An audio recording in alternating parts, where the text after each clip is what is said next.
Paz de Cristo Jesus para você que está sendo alcançado por esse vídeo. Mais uma entrevista desse projeto que é do blog Encorajamento, que é o projeto Dons a Serviço do Reino. É onde a gente entrevista algumas pessoas que já têm alguma experiência, já têm alguma caminhada na fé cristã e também desempenhando papel no reino de Deus, com alguma vocação, com alguma função. Eu tenho certeza que esse projeto ele vai conseguir trazer para você alguma inspiração e até mesmo uma, é, é, uma inspiração e também despertar você para aquilo que Deus quer fazer através da sua vida. Hoje nós estaremos falando sobre capelania hospitalar e temos a honra, né, e o prazer de receber aqui o pastor, que também é capelão, Miguel Companinchi, né? O nome de... Falei certo, pastor? Companinchi? Tá certo. Ao decorrer do vídeo aqui, eu vou melhorando a minha pronúncia. Mas, pastor, seja muito bem-vindo e o senhor já pode ter a oportunidade de se apresentar para o pessoal, falar onde o senhor congrega, qual igreja o senhor é ligado, contar um pouquinho do início da sua caminhada. Ok, a paz esteja com todos vocês. Meu nome é Miguel Jacob Mendes Kopanichin. Meu pai é da Ucrânia, minha mãe é lagoana, sou paulista e estou no Rio de Janeiro, através da Convenção Batista Carioca, como capelão, coordenador nessa área dos hospitais, na chamada missão hospitalar, levando então a esperança de Cristo Jesus nos hospitais do Rio de Janeiro, onde nós atuamos.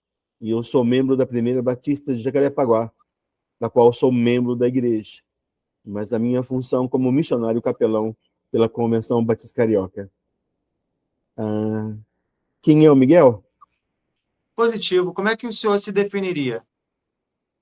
Primeiro, como servo de Deus. Primeira coisa que considero como grande importância é ser servo. As demais coisas são um acréscimo que nós colocamos diante da nossa vida e desafio. Depois como pastor, depois como missionário, depois como professor, depois como capelão. E assim nós colocamos como servos de Deus, preparados para toda boa obra, porque o Senhor nos chamou para isso, para anunciar ao mundo a mensagem transformadora desse evangelho que é Cristo Jesus. Glória a Deus, pastor Miguel. Glória a Deus.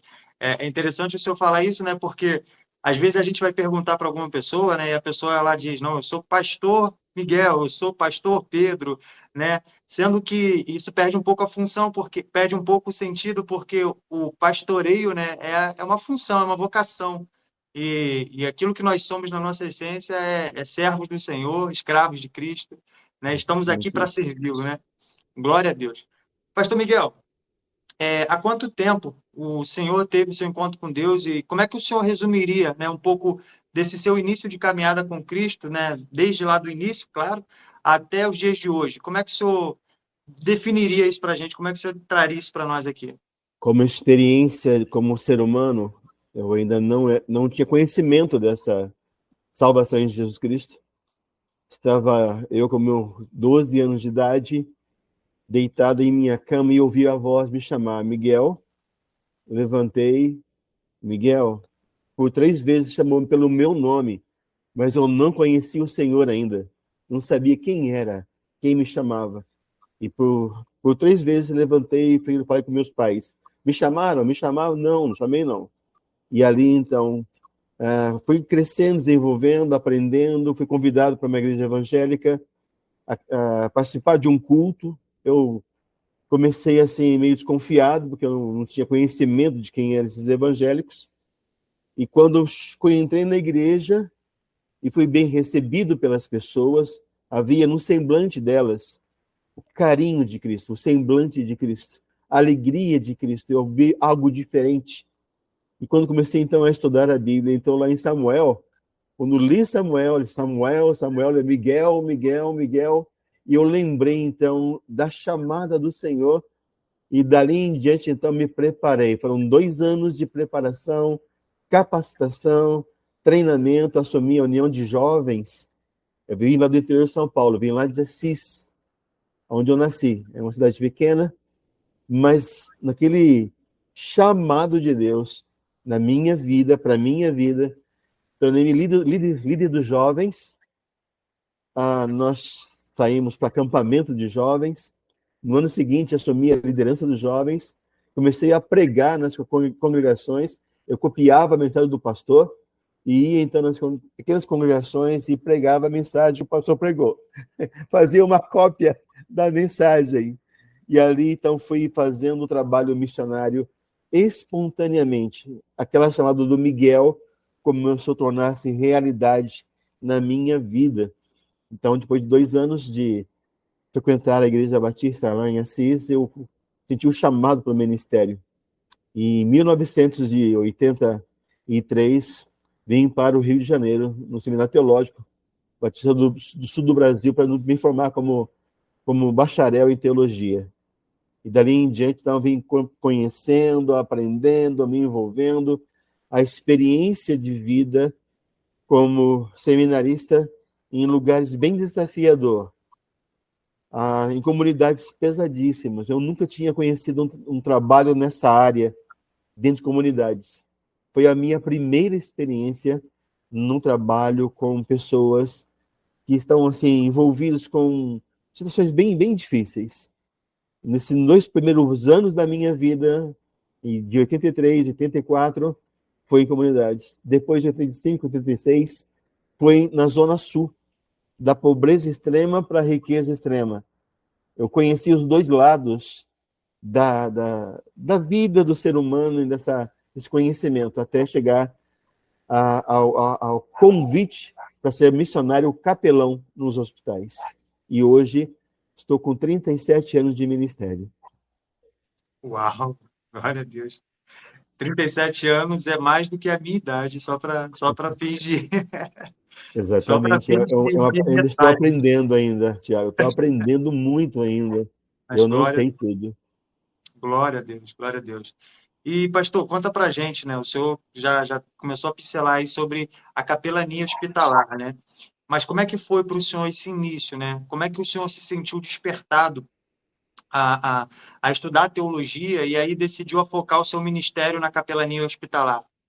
Eu tenho uma pequena história de vida. Vou resumir essa história. Né? Meu sonho era ser piloto da aeronáutica, piloto de caça. Era um sonho de jovem, adolescente jovem. Não consegui, não tive oportunidade de entrar. Fiquei tão chateado. Falei assim, Deus, eu quero ser um missionário. Ou hospital, ou orfanato. Aí Deus entendeu não ou. E aí trabalhei durante anos na capelania hospitalar e mais trabalho com crianças nas comunidades, que é um trabalho voltado de 2 a 11 anos, que é a Casa Batista da Amizade. Então, assim, Deus tem um plano na nossa vida fantástico. Ele nos chama. E nessa proposta de chamada de Deus, né, enquanto eu me colocava lá, eu não era cristão ainda, não era nem envolvido no cristianismo ainda, não tinha essa visão, né, de chamado de Deus ainda. E ali, com meus 17 anos, né, com 12, eu fui chamado, mas não sabia. Com 17, eu comecei a conhecer esse Deus, me entreguei a Ele como Senhor e Salvador, nessa fase de juventude. 2 anos de experiência, de trabalho, né, na igreja. Fizeram um convite, um pastor de fora fez um apelo missionário, que queria para missões, queria sofrer muito, que ia batalhar, que ia ter dificuldade. Eu falei, eu quero sofrer, eu quero missões. Levantei a minha mão, me entreguei a Jesus, e quando os meus 4 anos de seminário, de 83, 84, 86, 87, ali aquele momento, no último dia de seminário, eu estava no portão lá do seminário, eu falei, Deus, para onde eu vou? Que lugar que o Senhor tem para mim? Só que eu tinha esquecido do meu oferecimento para a área hospitalar e para o orfanato. Aí veio um pastor, eu estava de costas, assim, Miguel, falei, pois não, pastor, quer assumir como missionário capelão nos hospitais? Falei, vou orar, pastor. Na mesma hora que eu vou orar, lembrei do meu pacto, da minha aliança que fiz com o Senhor. Dali em diante, de 87 para frente, assumi o trabalho nos hospitais da Zona Sul, pela Associação Sul de Igrejas Batistas. E dali foi desenvolvendo o ministério, implantando, levando projetos e assim por diante. Então, o chamado da gente é algo assim, muito especial. Deus nos prepara, Deus nos chama, Deus coloca o seu amor dentro de nós para uma área dolorosa. A missão hospitalar é um chamado, é um toque de Deus, porque você vai viver com pessoas que estão literalmente doentes da alma, do corpo e do espírito. Então, é um chamado que Deus tem. E nessa busca desse chamado, de entender o chamado, de compreender que como Deus tocou em mim, eu poderia também ajudar e tocar nas pessoas, levando esse evangelho transformador que é o Senhor Jesus Cristo. Amém, glória a Deus. E é interessante que os chamados, eles são específicos, né? A gente tem planos, a gente tem sonhos, mas o Senhor tem algo específico para nós. Ele tem algo que ele realmente quer nos usar ali naquela área ali. Muito interessante. Pastor, tem muita gente que está nos assistindo e talvez tenha vontade, tenha o desejo, né, de servir a capelania nessa parte, né, nessa área hospitalar. Explica um pouco para esse pessoal que está nos assistindo, né, o que é a capelania hospitalar e como é que ela é desenvolvida na prática. Bom, vamos lá. Há vários cursos de capelania hospitalar, né? Nós temos várias instituições evangélicas dando capacitação, orientação, preparação, direcionamento do trabalho. Tem um livro que eu quero passar para vocês, quem quiser depois ler com muito carinho, do livro, chama-se No Leito da Enfermidade, da autora Eleni Vassão de Paula Aitken. Ela é capelã, ela é artista plástica e tem feito um trabalho maravilhoso em São Paulo. E em seu livro ela dá uma visão muito boa no que é essa missão aos hospitais, nessa capelania hospitalar, que a função do capelão é levar conforto, consolo, né, e este amor e essa salvação em Jesus Cristo. Mas o foco principal hoje para nós é que nós temos o termo técnico chamado de acolhimento espiritual. A função da capelania, né, o capelão, ele tem esse cuidado de ministrar o conforto, o consolo, o acolhimento à equipe médica, ao pessoal dos doentes, às famílias do doente, o acompanhante, trazendo essas pessoas um cuidado. Então, o visitador, ou as pessoas que queiram fazer parte do trabalho de capelania, ela precisa se preparar. Se ela é uma pessoa leiga, que não tem um lado teológico, ela pode desenvolver a capacidade através dos estudos, dos livros que vão ajudar, de cursos de capelania, que é feito através dos seminários. Tem o Seminário Betel, tem o Seminário do Sul, tem algumas igrejas que têm uma porta aberta na capacitação e na formação desse aluno. Tem também a formação de capelães, onde a pessoa precisa, pelo menos, ter um nível superior ou ter um curso de teologia, que lhe dá mais autoridade ainda para que possa ingressar numa instituição, seja hospital, seja presídio, seja escola, uma empresa. Então, tem várias áreas em que o leigo ou a pessoa que tem o chamado para o ministério pode se formar nesta área e vai ajudá-la a ampliar a visão do que seja a missão ou a capelania hospitalar. Legal, interessante. E a capelania, né, como o senhor já falou, ela é uma atividade reconhecida profissionalmente, né? Tanto é que existem muitos concursos públicos, né? Existem concursos públicos para atuação na área dos órgãos militares e tudo mais. Mas o que o senhor traria para a gente como critérios para um capelão ser aceito a fim de atuar em um hospital, seja público ou privado? Eu volto à importância dele ser ou de ter um curso superior, principalmente o curso teológico, que vai respaldar. A palavra pastor traz uma força enorme nessa implantação de um trabalho de capelania dentro dos hospitais. Quando você ou a pessoa deseja trazer esse trabalho, ele leva um projeto de capelania, do que ele vai fazer na instituição, a proposta dele de trabalho, o que ele vai realizar no hospital. Então, a área jurídica do hospital vai aprovar ou não o que ele vai apresentar como ajuda naquela instituição. Então, o projeto visa capacitar, trazer a realidade do pastor, do capelão, junto à instituição, em que ele vai oferecer, voltando àquela proposta, do acolhimento espiritual. Que a nossa intenção maior é quase que evangelizar dentro do hospital. E aí, os hospitais não querem essa proposta de evangelização. Onde está essa proposta de você evangelizar? Na sua pessoa. Você é o evangelho. Você reflete Cristo. Você é a pessoa que está levando essa grandiosa salvação de Jesus. Na fala, no olhar, no gesto, nas palavras. Então, o capelão, quando vai implantar ou vai estar envolvido no ministério, numa área, uma dessas áreas que ele vai escolher, no caso do nosso caso, que é o hospital, ele vai ser referência dessa bondade, desse acolhimento junto ao paciente, acompanhante e funcionário do hospital. Então, ele vai ser parte da equipe. Mesmo como voluntário, ele, no Exército, na área militar, ele é contratado. Então, há todo um processo, há todo um treinamento, há provas nesta área que ele vai ser capacitado. E se ele for aprovado nas provas, tem a parte também de exercícios. Ele tem que saber, tem que ser bom fisicamente. Se não for bom, não vai ser capelão, não.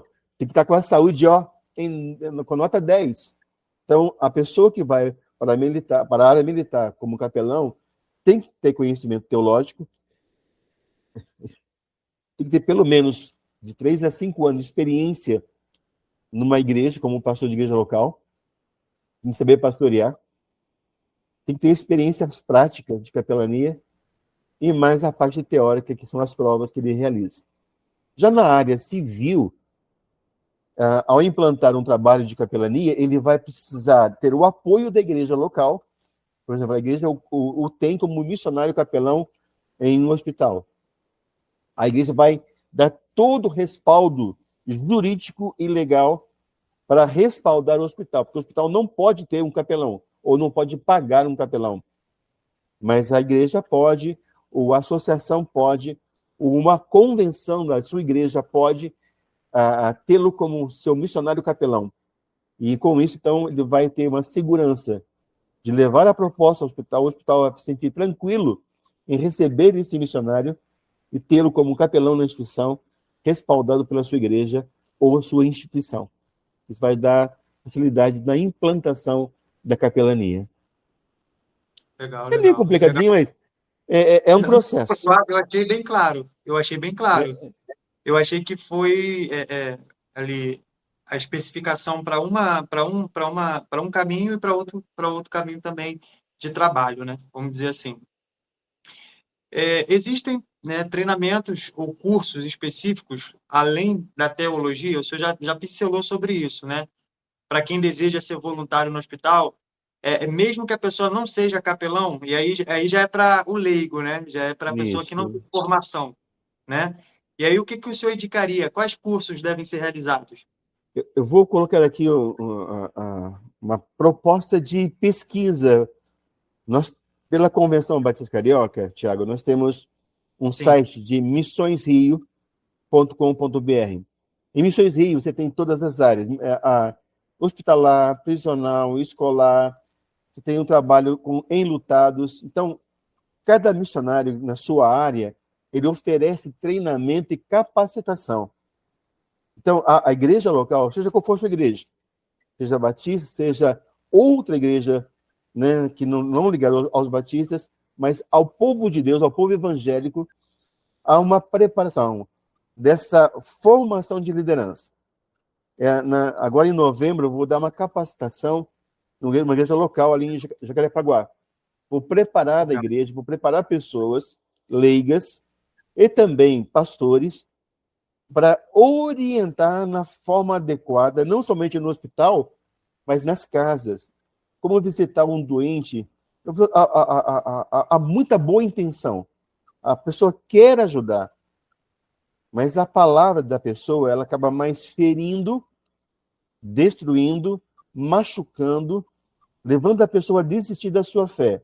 Porque em vez de consolar, de dar esperança, ela acusa. Por exemplo, Deus está pesando a mão sobre você, viu? Saiu da igreja, olha a consequência.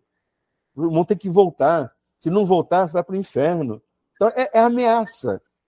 Quase todas as visitas que a pessoa recebe do doente, vou pegar aqui uma parte muito atual, que é o câncer. Muita gente, em vez de consolar a pessoa que está enfrentando um câncer, elas são ameaçadas. Como? Acusando. A irmã está em pecado, o irmão está em pecado, olha, Deus está pesando a mão sobre você. Então, como que câncer fosse um peso de Deus, um castigo de Deus sobre a pessoa. Então, o visitador precisa ter todo o cuidado ao lidar com essas pessoas, que a função de qualquer um de nós é confortar, consolar e acolher as pessoas. Vamos lá para Mateus 25, 31 em diante. Né? Tive fome, tive sede, tive enfermo, estive preso e foste me ver. Né? Mas, Senhor, quando fizemos isto? Quando fizeste a um dos meus pequeninos, a mim o fizeste. Então, olha o peso. Então, nós, como visitadores, seja o leigo, seja o profissional, seja o ministério, ele tem uma responsabilidade diante de Deus em cuidar do ser humano. É muito interessante essa parte, porque realmente precisa se haver ali uma sensibilidade mínima sobre a situação que uma família às vezes está enfrentando. E aí, muitas vezes, como o próprio pastor colocou agora, uma situação de uma visita no lar, ela se assemelha muito a uma situação de hospital, porque às vezes aquela família está passando por um momento de enfermidade, por um momento de saúde muito grave, e aí precisa se haver essa prudência, esse zelo, esse amor também, né? Eu acho que está muito envolvido e ligado ao amor também, né? Você amar aquelas Exatamente. pessoas ali, né, não, pastor? Porque eu acredito que, como o senhor mesmo deu exemplo, né? Tem momentos até que tem pessoas que já condenam a pessoa à morte, porque a pessoa está doente, e aí muitas vezes é uma situação terminal de câncer e tudo mais, e a preocupação maior dessas pessoas essa pessoa, como é que está a vida dela? Não sei o quê. A gente tem que ter esse zelo, claro, como cristãos, a gente tem que zelar.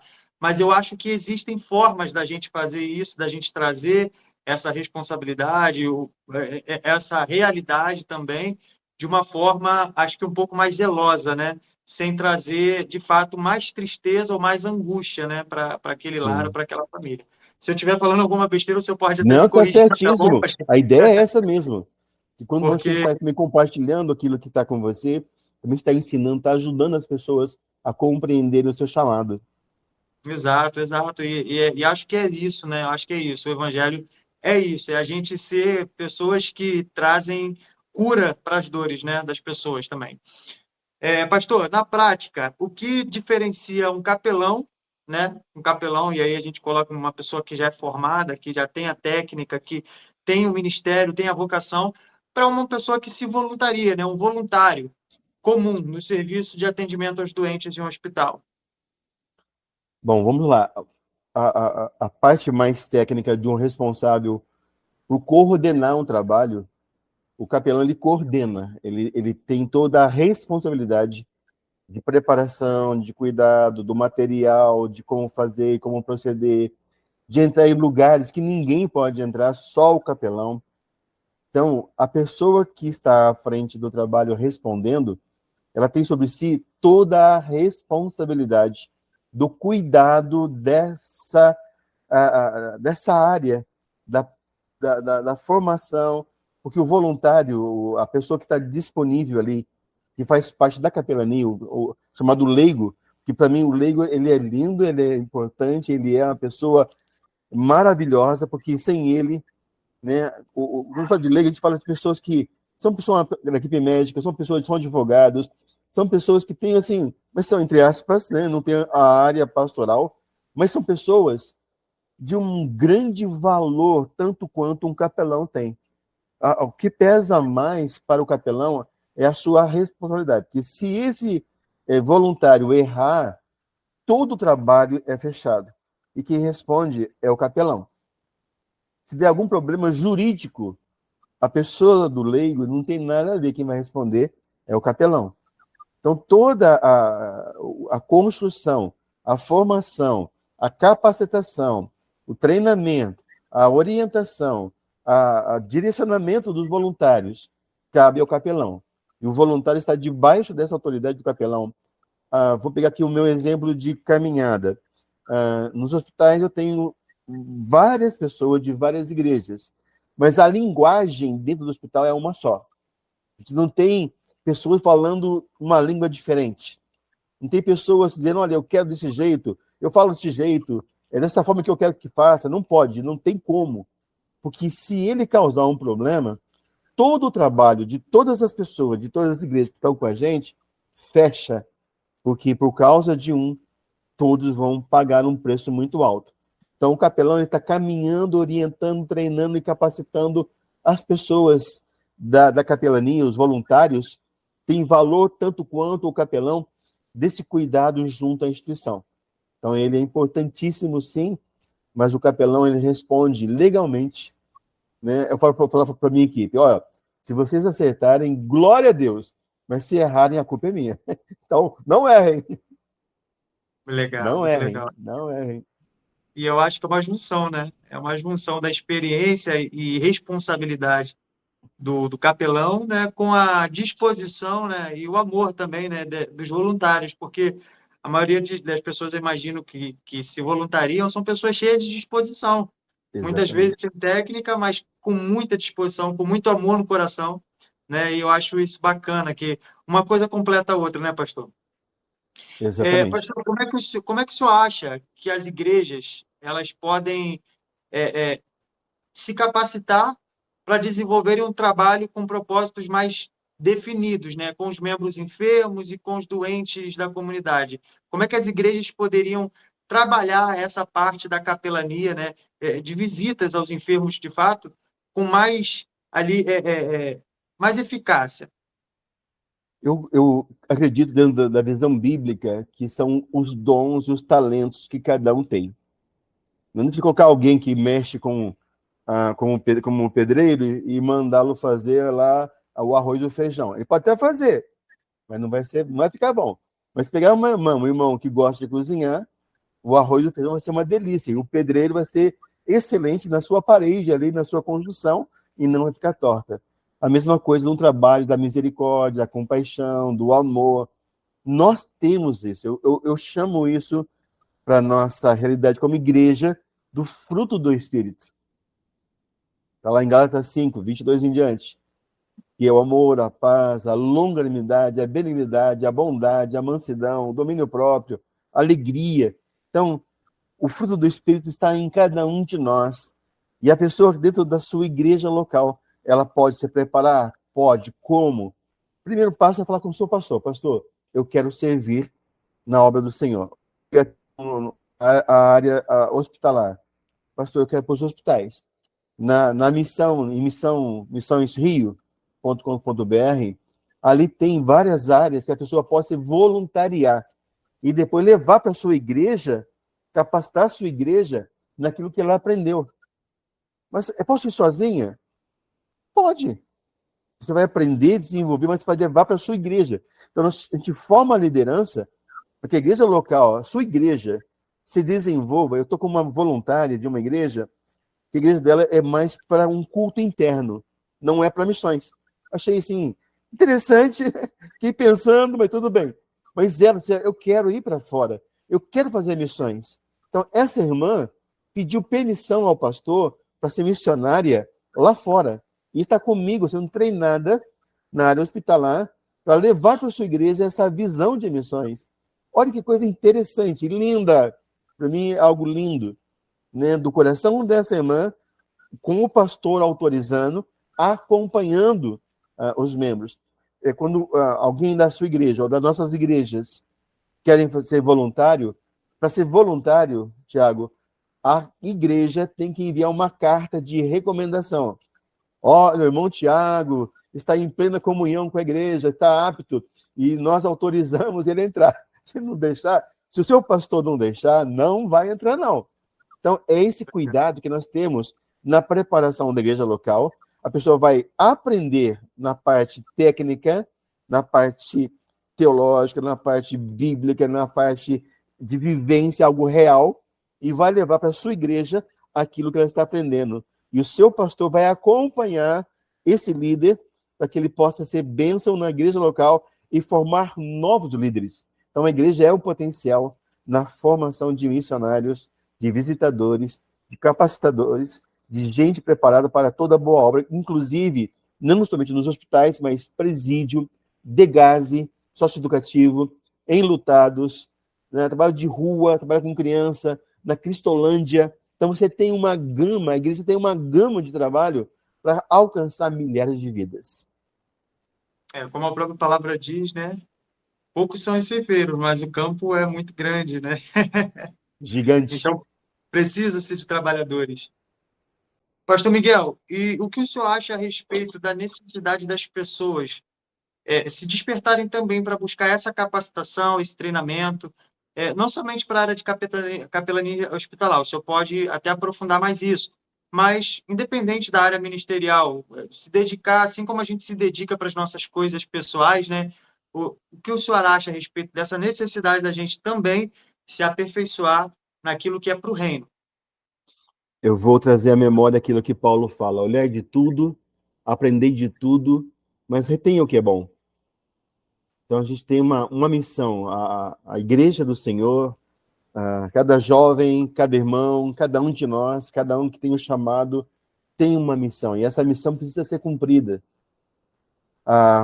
Quando você prepara alguém, quando você dá uma direção, um treinamento, quando eu sugeri a leitura do livro No Livro da Eternidade, e tem um outro também que é muito bom, que eu quero sugerir também, Quando Alguém que Você Ama Está Morrendo, doutora Kenopp. É um livro bom, é um livro técnico, que vai ampliar a visão também cristã. É um livro de psiquiatria, mas um livro, ao mesmo tempo, um livro com uma visão bíblica para ajudar a pessoa. Porque nós estamos vivendo nos dias de hoje uma situação bastante difícil, e essa construção da dor, o cuidado paliativo.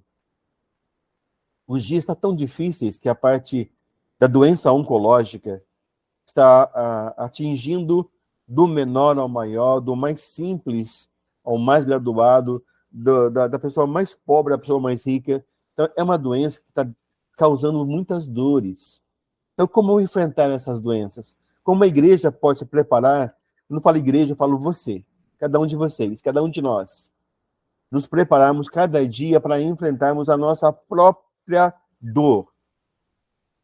É olhar com o olhar de Cristo. Quando eu penso dessa forma, na preparação da igreja, eu vejo como que Jesus na cruz dizendo: Pai, perdoa-lhes, que não sabem o que estão fazendo. Pai, eu os amo, eu vim salvá-los.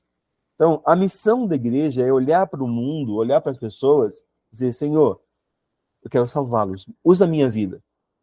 Tem um cântico que diz assim: usa mãos, pés e voz, tudo eu consagro a ti. Então, tudo que eu tenho, todo o meu ser é teu. Então, quando a igreja tem essa visão do reino, esse livro é antigo também, é Paixão pelas Almas. Ele é antigo, mas é muito atual. Quem puder ler, leia também. Nós estamos perdendo a paixão, o amor pelas vidas. Nós sofremos tanto com a Covid que nos fez sentir isolados e nos isolamos das pessoas. Então, a igreja precisa deixar esse isolamento e tornar-se algo atrativo, um imã que atrai as pessoas. Que a vida do crente, a vida do cristão, a vida do servo de Deus é esse lado de: Senhor, eis-me aqui, envia-me a mim. Então, a capacitação, a orientação, a preparação, igrejas que já têm um trabalho nessa área, que estão realizando, eles promovem treinamento anualmente ou semestralmente, né? A Convenção Batista Carioca, onde eu atuo como missionário, também tem oferecido às igrejas e aberto às igrejas essa capacitação e orientação quanto ao trabalho e precisamos de voluntários preparados para estar junto com a gente nesses lugares. E depois a própria igreja pode ampliar o trabalho, onde não tem trabalho nenhum. O trabalho não é só de A, B, C ou D. O trabalho é do reino, é do Senhor. E nós estamos debaixo dessa autoridade do Senhor, Tiago. Né? E vocês que nos assistem. Nós estamos aqui, Senhor, faça a tua vontade. Eu gosto muito, Tiago, de lembrar da oração do Pai Nosso. Né? Pai, Abba, Paizinho, Papai, meu Pai, que está no céu. Seja feita a tua vontade, assim na terra como no céu. Então, a vontade de Deus é boa, perfeita e agradável. Então, a igreja que se prepara para o trabalho, ela tem desejo de servir, nada pode impedir. Agora, sempre uma coisa, Tiago, e irmãos e amigos, humildade. Nós não podemos ser superior, eu tenho a força, eu tenho o poder. Não! Nós somos servos. E a ideia é ainda mais difícil, somos conservos. Quanto mais você estuda, quanto mais você desenvolve o seu ministério, mais conhecimento, mais servo você é. Então, você é um conservo. É servo do servo. Então, a gente precisa compreender que temos um chamado. E esse chamado vem do Senhor. E nós vamos dar conta ao Senhor. Tiago, tem uma parte lá de Hebreus, diz assim, que até do pensamento a gente vai dar conta. Eu falei, tô frito. Então, a gente tem que ter todo um cuidado. Senhor, enche a nossa mente da tua palavra, da tua unção, da alegria, da esperança, da parte técnica mesmo, a parte do trabalho de capelão, ou do visitador capelão, que ele saiba chegar num leito. Por exemplo, a pessoa vai para um leito. E aí, tudo bem com você? Se ele fosse educação, que tudo bem nada, eu tô doente. E vai falar mal, vai xingar. Então, tem que saber lidar com isso. Então, a igreja preparada para lidar com essas pessoas, capacitadas através dos cursos, dos livros, né? Esse livro que eu sugeri a vocês mesmo, ele vai dar muita... E tem um outro também, Tiago, estou aqui jogando um livro, tá? Para vocês pesquisarem depois. Capelania Hospitalar Cristã. Tem só 500 páginas só. Só 500. Então, vale a pena. Mas tem lá capelania prisional, empresarial, militar, hospitalar, tem de tudo, tem de tudo. Pastor Dami Ferreira e professor Mário Lisvaldo Zitt, né? Dami Ferreira e professor Lisvaldo Zitt, Capelania Hospitalar Cristã, são dois. Esse livro também é muito bom, vai te dar uma amplitude, uma visão muito maior do que é um trabalho, do que a igreja pode fazer no ministério, na área hospitalar, na área prisional, na área educacional, a área escolar. Gente, Tiago, a área escolar é uma área estratégica, linda, fantástica. Quantos professores não tem nas nossas igrejas que pode ser um missionário nas escolas? Quantos jovens que estão nas universidades que podem ser um capelão universitário, formar nessa visão, nessa construção? Então, nós temos como igreja do Senhor, e a igreja tem um chamado para isso, para servir com autoridade e poder no nome de Jesus. Glória a Deus. E não tem problema nenhum não indicar livros, não, hein? Os ensinamentos mais valiosos que eu já obtive na minha vida vieram de livros de homens de Deus, usados por Deus. Eu creio que a gente lê, quanto mais a gente lê coisas boas, né? Boa literatura que tenha a ver com a palavra, com a literatura maior que é a palavra, né? É sempre bem-vindo. Pastor Miguel, essas duas perguntas agora, eu costumo unir elas porque elas têm praticamente a mesma característica, né? Que é quais conhecimentos e quais habilidades o senhor considera imprescindíveis para uma pessoa que é chamada para a prática de ajuda aos enfermos, né? A pessoa que se voluntaria, a pessoa que sabe que tem um chamado, quais são os conhecimentos e habilidades que o senhor considera que são imprescindíveis na vida dessa pessoa? Vamos lá, Tiago. Irmãos, habilidades. Cada um de nós já tem, ela é nata em nós. Você já tem, basta ser, Senhor, eis-me aqui, Senhor. E ele vai te dar... se você lembra aquela música, aquele cântico, diz assim, eu quero ser Senhor no vaso, quebra a minha vida e faz de novo. Sabe, ser quebrantado por Deus. Quando a igreja, quando o líder, quando o voluntário, quando a pessoa ela é quebrantada por Deus, ela tem autoridade para enfrentar assim, a realidade da vida com muito mais sabedoria, com muito mais ousadia, com muito mais coragem. Então, ela é moldada. Agora, é importante, Tiago, eu vou usar outra música. Tem aquele canto que diz assim: cada vez que a minha fé é provada, tu me dás a chance de crescer um pouco mais. Nas montanhas e vales, desertos e mares que atravesso, me levam para mais perto de ti. Minhas provações não são maiores do que o meu Deus.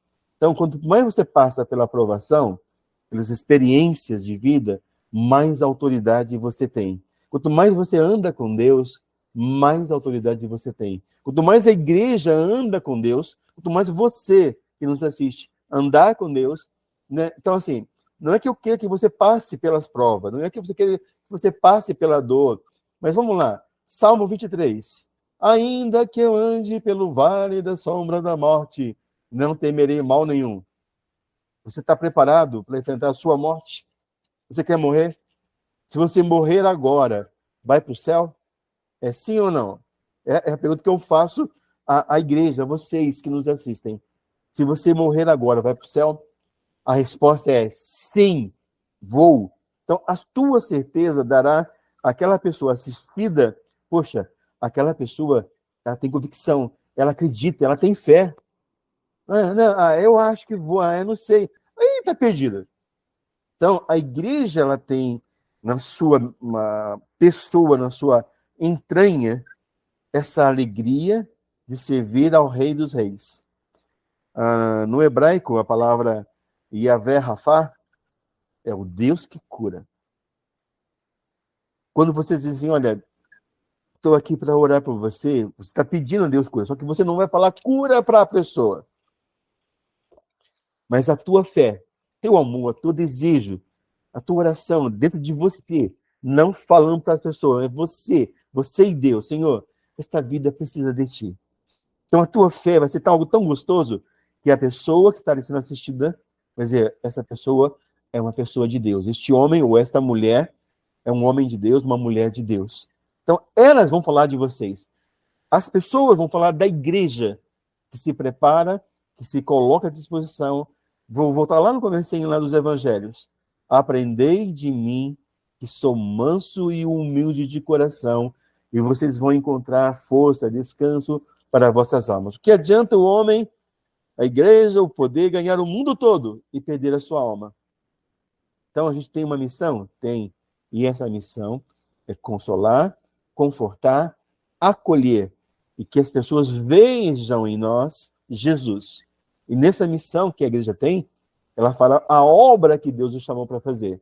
Então, quando a igreja se prepara, ela está capacitada, ela estuda, ela procura conhecimento, as pessoas desenvolvem o estudo teológico, os estudos bíblicos, ela aperfeiçoa o conhecimento técnico.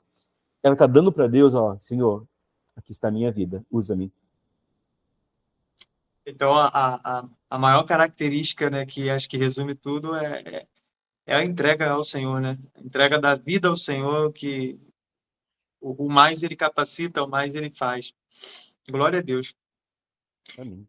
Pastor, a gente já está chegando no final, né? Está sendo bem tranquilo o nosso papo, bem até um pouco mais rápido, né, do que de costume, mas tem sido muito enriquecedor da mesma forma, né? Mas eu queria abrir essa oportunidade aqui para o senhor compartilhar, né, com aqueles que nos ouvem algum testemunho, né, seja ele um só ou mais testemunhos que o irmão tenha, né, nessa jornada, nessa caminhada aí na capelania hospitalar que tenham marcado a vida, o ministério do irmão. Vamos lá, Tiago, são muitas experiências vividas e experimentadas. Imagino. Eu não posso falar o nome do hospital, porque se falar, a direção vai saber e vai me dar bronca, então eu vou apenas comentar o fato de um coral de 70 vozes cantando no Hospital Federal aqui do Rio de Janeiro. Então, vieram cantando, cantaram 48 vezes numa tarde só. Foi lindo, lindo. Enquanto desciam, né, nós fomos lá para o setor de queimados, cantamos lá de fora, não dentro do setor, mas a voz entrando. E cantamos no CTI também. fomos pro CTI, falei pro doutor, falei, doutor, a gente pode cantar para vocês uma música, né, de consolo, de carinho, de Natal para o senhor? Pastor, aqui não é igreja. Então, por favor, o senhor pode se retirar? Falei, mas doutor, a gente quer trazer uma mensagem de carinho, de conforto, de esperança, de amor. Pastor, não dá. Aqui não é igreja. Sinto muito. Então, a preocupação dele era em cuidar dos pacientes do CTI. Uma das enfermeiras falou, doutor, deixa cantar. Ele sempre vem cantar aqui pra gente. Ó, mas pastor, mas canta baixo, hein? Canta bem baixinho. Falei, tá bom. Aí ele abriu a porta direita, eu abri a porta esquerda, que era no corredor lá, o coral cantando. Quando começou a cantar, uma jovem de 16 anos no máximo, estava entubada, traqueostomizada, soro, sonda, imóvel. Quando ela ouviu a música, ela abriu os olhos, sentou-se na cama. Ela queria assistir o coral cantando ali no corredor. Só que ela estava customizada, estava com soro, com sonda. Aí falou, e aí, doutor? Falou, tira, depois a gente põe de volta. Aí tirou a traqueostomia, tirou ali no momento, ela sentou na cama sozinha. Aí o médico, assustado, com os olhos assustados, a enfermagem também assustada. Ela saiu da cama, pisou no chão e todo mundo olhando para ela, da equipe de saúde. E ela começou a andar, e o médico começou a chorar, a enfermagem também começou a chorar. Ela não pode andar, ela é paraplégica, ela não pode andar. Ela foi andando, ficou ao lado do médico, assistiu a 3 músicas, cantando com o coral. E o médico chorando, o capelão chorando, o coral chorando, a enfermagem chorando, que um milagre aconteceu. Esse é o nosso Deus. Em outro momento, no outro hospital também, né, onde se trata de parte oncológica, fui subir ao CTI, a chefe da enfermagem disse, pastor, aquela paciente tal está já bem adiantada com a doença, está bem enferma. O senhor pode acompanhar a mãe? Não foi nem para acompanhar a paciente. E posso. Fui até o quarto, coloquei o jaleco, lavei as mãos, fui até o quarto, me apresentei, mãe, sou o pastor Miguel, posso orar com a senhora? Pastor, ora para mim sim. Aí eu olhei para ela, olha, que essa aqui é a minha filha, pastor. A minha filha, pastor, ora pela minha filha. E eu sabia, pela equipe, que a filha dela já estava em fase muito adiantada da doença. Não tinha muita chance de vida nenhuma para ela. Falei, tá bom, vou orar com a sua filha. Pastor, a minha filha tem 2 semanas que se converteu. A minha filha era cantora de boate, pastor. Mas olha, tem 2 semanas que ela aceitou Jesus. Eu estou feliz, pastor. Ora por ela. Falei, tá bom, vou orar sim. Aí fui, dei a volta, comecei a falar para ela de Jesus, do amor, do carinho, do perdão, da esperança. Cantei para ela também, mas não houve nenhuma resposta. Ela não reagiu, ela não se mexeu, ela não mexeu o dedo, ela não abriu os olhos, nada, não houve nenhuma reação. Depois de uns 10 minutinhos, 15 minutinhos, falei, jovem, sei que você não pode cantar com a voz, mas canta com o coração. Deus está ouvindo o louvor do seu coração. E aí, orei novamente com ela e fui embora. Passou-se, então, 3 meses depois, nesse hospital tinha uma capela, e ali estava cheio da equipe de saúde. Falei, doutor, alguém passou mal? Falou, não. Lembra aquela jovem cantora? Falei, lembro. Vem cantar para a gente hoje. Falei, que legal. Fiquei todo, né, feliz com o médico. Enquanto eu falava com o médico, alguém veio por trás de mim e me abraçou e disse, Deus ouviu o louvor do meu coração. E ela cantou, e ela pregou, e várias pessoas puderam sentir a presença de Deus. O outro fato foi com uma criança de 7 anos, também fase terminal, fase paliativa, essa é a palavra, fase paliativa.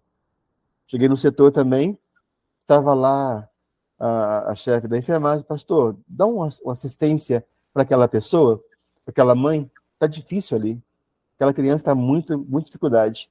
Então fui até lá, falei, mãe, posso falar com a senhora? Ela não respondeu. Mãe, posso falar com a senhora? Não respondeu. Mãe, sou o pastor Miguel, posso falar com a senhora? Pastor, entra, pastor, entra, pastor. Na mão dela tinha um paninho vermelho. Quando cheguei perto dela, aquele paninho vermelho era sangue que saía do ouvido, dos olhos, do nariz, da boca, da pele, e ela limpava o sangue que saía dali do seu filho, de 7 anos. Eu falei, Deus, o que eu vou falar para essa mãe? Que mensagem eu vou falar para ela?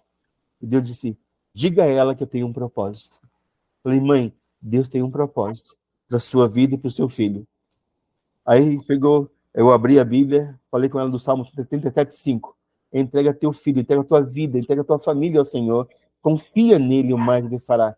Veio o médico de plantão, disse, mãe, o médico de plantão, vim informar que o seu filho não vai suportar, não vai passar de hoje.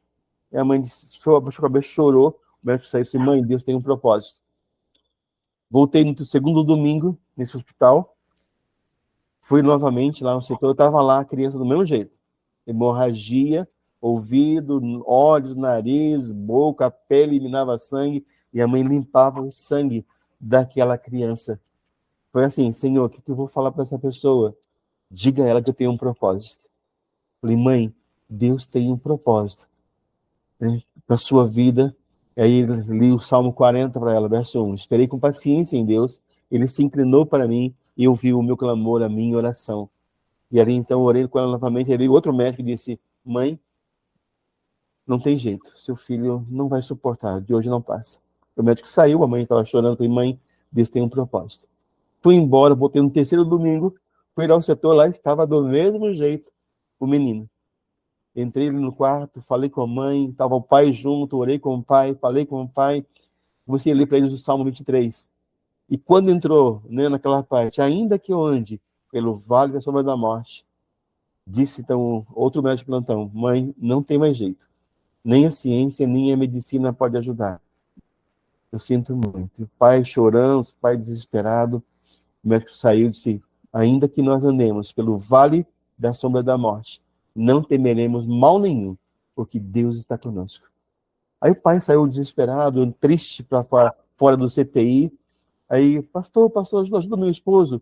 Aí fui atrás dele, travei aquele homem assim, pai, o seu filho, a sua vida, a sua família pertence ao Senhor.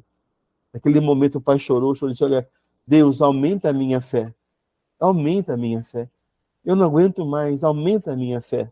E ali ele pediu a Deus para entregar a sua vida a ele. Ele precisava aumentar a fé. Nós voltamos lá para o quarto, conversamos com a esposa, orei com eles, aí saímos, voltei no quarto do domingo. Fui lá para o CTI, cadê a criança? Quarto vazio, leito vazio, cadê a criança? Falei, enfermeira, cadê a criança? Ela partiu, falou, não, pastor, ela foi embora para casa. Essa doença desapareceu. Eles moram no Rio mesmo, né? Na região serrana, e hoje estão servindo ao Senhor. Então, Tiago, o nosso Deus é Jeová Rafá. Nosso Deus é Jeová Jireh. É o Deus que provê e nos dá a vitória no meio de tantas lutas. Glória a Deus, glória a Deus. Eu creio nisso. Muito legal ouvir as experiências, né? Pastor, a gente já está terminando, né? E como o senhor sabe, esse é um projeto que tem como objetivo trazer para as pessoas uma oportunidade de despertamento na área ministerial. Eu queria abrir essa oportunidade para o senhor dar as considerações finais para essas pessoas que talvez ainda não servem o reino de Deus, não se encontrarem uma vocação, às vezes têm a vocação para a área da capelania hospitalar ou capelania em outras áreas também. O que o senhor traz para essas pessoas como uma voz, né, de uma pessoa que serve ao Senhor com alegria, com amor e com o coração? Quero deixar 2 versos bíblicos que eu ando com ele todos os dias, nesses anos todos, Tiago, e a vocês também. Isaías 41:10. Não temas, porque Deus é contigo. Não tenham medo, porque o Senhor é o teu Deus.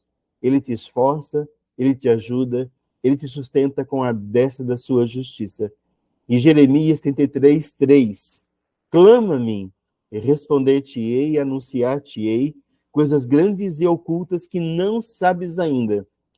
Então, o meu desejo como servo, e nós somos servos, de estar disponível para o nosso Senhor, Ou somos escravos do pecado e dominados por ele, o escravo de Cristo, porém livres para pregar esse evangelho. Então, o meu pedido, o meu desafio, o meu coração deseja que vocês se engajem de tal forma que haja alegria no servir. Eu vou dar um pulinho lá no Salmo 103, para vocês todos, para mim também, mas para vocês, e porque, Tiago, para a sua vida também, Tiago. Bendiz a minha alma ao Senhor, e tudo que há em mim, bendiga o teu santo nome. Bendiz a minha alma ao Senhor, e não te esqueça de nenhum dos seus benefícios, porque foi Deus quem te coroou de graça, de bondade e de misericórdia, e renovou a sua força, como se renova a força de uma águia. Então, que a gente possa entender que o Senhor está à porta, Ele está batendo a porta. Servo bom e fiel, no pouco foste fiel, no muito te colocarei. Entra no gozo, na presença do Senhor. Então, vamos ter essa visão de que a fidelidade ao nosso Deus, servindo ao Senhor na nossa igreja, onde congregamos, onde a igreja do Senhor, tudo que nós fizermos seja para a glória do seu nome, com os nossos talentos, com nossos dons, a serviço do reino. Glória a Deus. Pastor Miguel, foi um prazer, tá? De receber o irmão. A gente agradece de coração, porque eu creio que, assim como o senhor trouxe muito conteúdo para nós, a gente também entende que há uma direção de Deus em todas as coisas e cada palavra aqui relatada, das experiências, dos testemunhos, tenho certeza que alcançou o propósito, que é, de fato, direcionar aqueles que estão nos assistindo a compreender e talvez a se encontrar em sua vocação, porque uma coisa que já falaram aqui numa dessas entrevistas com a gente aqui, Pastor Miguel, que todos nós somos chamados a uma vocação, né? Basta a gente desenvolver aquilo que Deus já colocou de melhor em nós. Então, eu tenho a certeza que o propósito foi concluído. Deus abençoe a família do senhor, mas eu queria pedir para o senhor repetir o site, né, sobre missões, é isso, Missões Ok. Rio, que aí a gente Isso, também coloca até na descrição, a Ju, quando editar, coloca na descrição para o povo joia. acessar lá. Missõesrio.com.br. Ali você vai ter todas as relações de missionário nos campos de trabalho do Rio, né? Aí vem os enlutados, aí vem o socioeducativo, vem os hospitais, vem os presídios, vem os enlutados, vem a área prisional. Então, você tem a área bastante grande para que a pessoa possa se colocar à disposição e investir na obra missionária. Legal. Pastor Miguel, Deus abençoe a vida do senhor, a família, o ministério. Deus continue o fortalecendo para o senhor ser bênção, continuar sendo bênção na vida das pessoas. Amém. Esse foi mais um Dons a Serviço do Reino. Tenho certeza que abençoa vocês que nos assistiram e que a paz de Cristo esteja com vocês, em nome de Jesus. Amém.